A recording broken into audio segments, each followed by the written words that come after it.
اپنی مقبولیت کھو رہے ہیں. کچھ جگہوں کے ضمنی الیکشن کا حوالہ دیا گیا, کہیں خیبر پختونخوا کے بلدیاتی الیکشن کا. تو میرا خیال ایسی بات نہیں ہے. اس ملک میں 64% آبادی کا تناسب نوجوانوں کا ہے, جن کی میجورٹی آج بھی عمران خان کے ساتھ کھڑی ہوئی ہے. ٹھیک ہے, مہنگائی کے کچھ اثرات پڑے ہیں, لیکن اس کے باوجود مہنگائی چونکہ انٹرنیشنل فنومینا ہے, اس میں ہم اکیلے کچھ نہیں کر سکتے. لیکن آئیے بھی دیکھیں, اکانومی بہتر ہوئی ہے. 4 سے ہم 6,000 ارب روپیہ سالانہ ٹیکس ریکوری پہ چلے گئے ہیں. 8,000 اگلے سال جا رہے ہیں. ایکسپورٹ بڑھی ہے, ٹیکسٹائل سیکٹر پاؤں پہ کھڑا ہوا ہے, کاشتکار پہلے سے بہتر خوشحال ہوئے ہیں. تو اس لیے میرا خیال پراپیگنڈا زیادہ ہے اور اس کے حقیقت کم ہے. اسی چیز کو دکھانے کے لیے کہ ہم آج بھی پہلی طرح مقبول ہیں, پارٹی ایک مضبوط ورکرز کی ٹیم رکھتی ہے اور عوام کی تائید اور حمایت سے محروم نہیں, بلکہ زیادہ اس میں اضافہ ہوا ہے. ہیلتھ کارڈ تقسیم ہو رہے ہیں, احساس پروگرام سے لوگوں کو فائدے ہوئے ہیں, ہزاروں بچوں کو وظائف دیے جا رہے ہیں. تو میرا خیال اسے ایک بہتر جو چیز ہے جو چھپائی گئی آج تک عوام تک نہیں پہنچنے دی جا رہی, ان کی مسلسل پراپیگنڈا اپوزیشن کا ہے.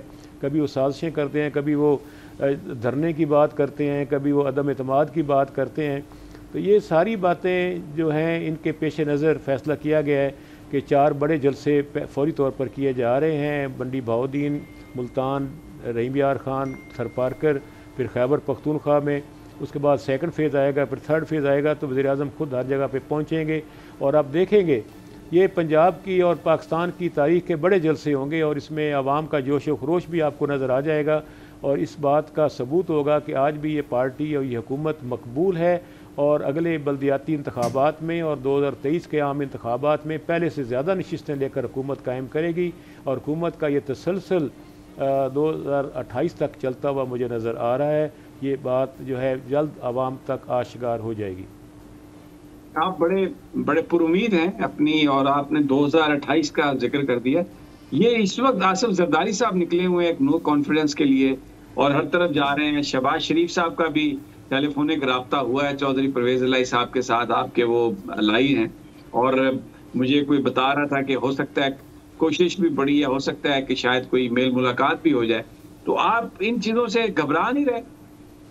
ہم ان سے گھبرا نہیں رہے, ہم انجوائے کر رہے ہیں, چونکہ اپوزیشن نے کچھ نہ کچھ تو کرنا ہے نا. اگر یہ بھی نہ کرے تو پھر ہمیشہ ایک اسٹریٹجی رہی ہے ہر دور میں. میں بھی 6ٹھی دفعہ اسمبلی میں ہوں کہ جب بھی اپوزیشن بنتی ہے اور حکومت بنتی ہے تو ہمیشہ یہ پراپیگنڈا کیا جائے مڈ ٹرم الیکشن ہو رہا ہے, حکومت جا رہی ہے, عدم اعتماد ہونے جا رہا ہے, اب ہم آ رہے ہیں. تو اپنے کارکنان کو ہمیشہ ٹرک کی بتی کے پیچھے لگایا جاتا ہے تاکہ وہ مایوس ہو کر کہیں حکومتی جماعتوں میں شامل نہ ہو جائیں. تو یہ اسی سلسلے کی کڑی ہے. لیکن میں اپنے حلقے کی بات بتا سکتا ہوں, ہر ہفتے میں حلقے میں ہوتا ہوں, ہر ہفتے میں 2-3 گروپ نئے شامل, 300-400 ووٹوں کا ایک گروپ ہوتا ہے, تو ہر ہفتے میں شامل کرتا ہوں. 3 سال سے میری یہ کمپین جاری ہے. جب میرے حلقے میں یہ حالات ہیں تو باقی پنجاب میں یا پاکستان میں اس سے مختلف کیسے ہو سکتے ہیں؟ ایسی کوئی بات نہیں ہے, اور آپ اس کے نتائج بہت جلد آپ دیکھ لیں گے. آج بھی حکومت مقبول ہے اور عوام کی اکثریت, خاص طور پر ایک تو نوجوان طبقے کی اکثریت ہمارے ساتھ ہے, نمبر 2 خواتین کی اکثریت ہمارے ساتھ ہے, نمبر 3 اوورسیز پاکستانیوں کو جو ووٹ کا حق دیا ہے 90 لاکھ ووٹ ہے, اس میں سے واضح 80% میجورٹی حکومت کو PTI کو پڑھنے والی ہے.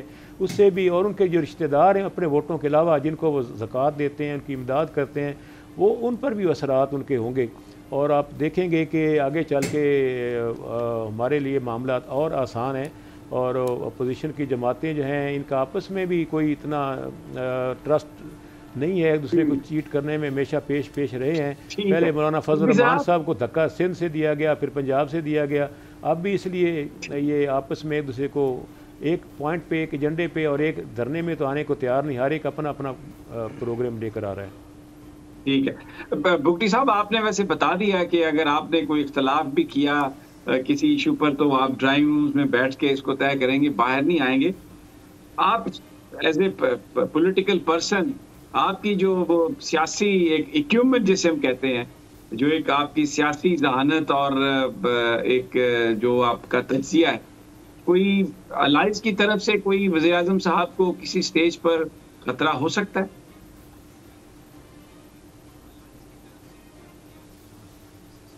دیکھیں, گورنمنٹ تو الائز کے اس پہ کھڑی ہے, اور پولیٹکس میں کوئی حرف آخر نہیں ہوتا ہے.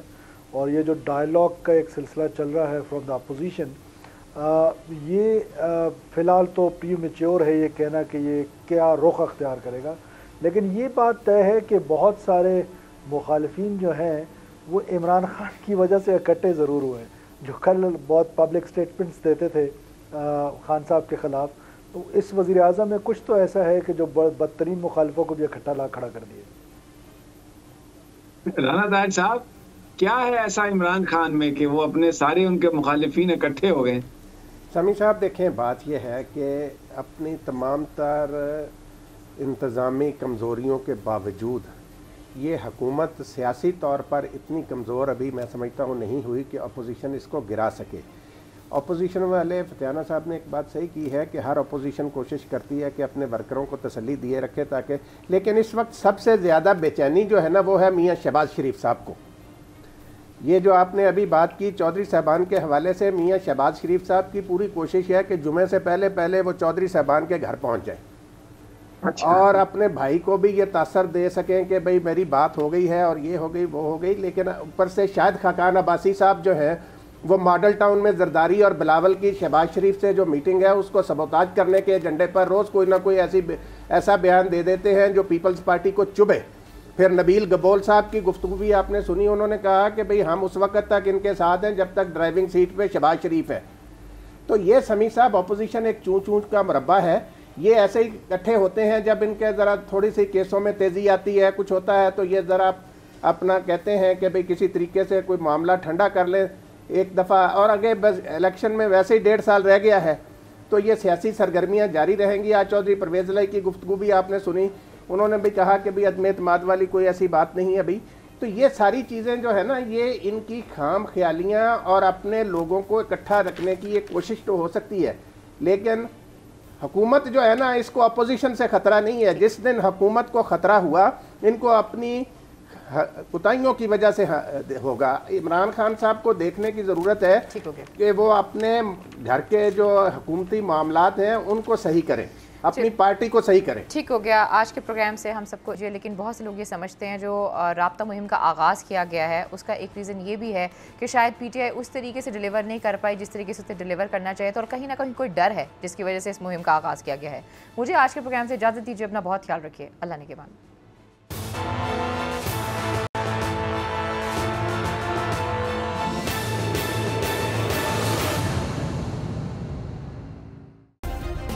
سبسکرائب کریں اور بیل دبائیں تاکہ کوئی خبر رہ نہ جائے۔